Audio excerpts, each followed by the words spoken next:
Gisteren werd er bij de Leden een bijeenkomst gehouden in het kader van VSB Young Management Business Networking. Tijdens deze gelegenheid kregen aanwezigen de kans om te netwerken en inzichten te delen over het bedrijfsleven. De heer Pierre Gaté, country manager van SPM Offshore Suriname, gaf een toelichting op zijn werkzaamheden binnen het bedrijf.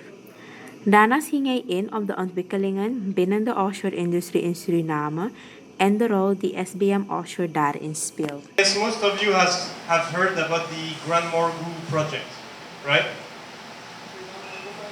All of you? Yeah, it's okay. So Suriname is not new to oil and gas production. Suriname, there's Statsoli here since the 1980s. There is upstream oil and gas, meaning there's production ongoing this time onshore in Saramacca, and there is the refinery, so more the downstream, and all of that has been a common site here in Suriname for the past 40 years, so you're not new to that. The only difference here is that since a year and a half now, a year ago, so October 2024 to be exact, there is now an upcoming offshore development. And so this is the first in the country. This is a big news for the industry, but also it goes way beyond the industry. Because as you will see, it's a big project coming that will have repercussion on every single sector of the economy. So the approach that we have with SBM, but also with our partners, Tatsoli, Total, and more, is the least we can do is being transparent and telling you and explaining what's coming, what's the project, and then also showing how you can best prepare for this development, what kind of services will be needed, what kind of work, what kind of jobs will be offered, and etc., etc. Because this is the most important thing, is that the country is ready for the Grand Morgu project.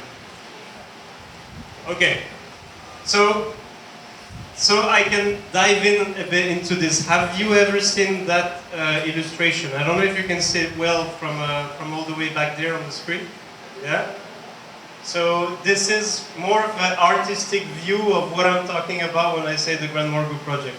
So we're talking about oil reserves that this time are not onshore, so it's not in Saramacca, but rather we're 150 kilometers off the coast.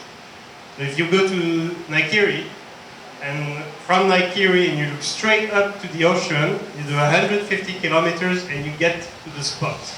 And the spot is an area that's as big as Paramaribo, and where you have several wells. And those wells tap into two reservoirs.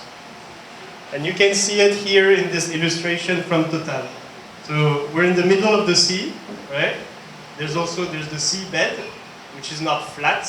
So one part of the seabed for the project is 100 meters water depth, and then the deepest part is 1,100 water depth. And the whole extent of the layout is the size of Paramaribo. So there's like, from between this well to this well, there's 5 kilometers, even more, I'd say more actually. And so you have a bit the idea of what's the layout on the seabed, and then the important thing is that then you have to drill all the way to this reservoir, because the oil, you find it down there in the reservoir. So far so good?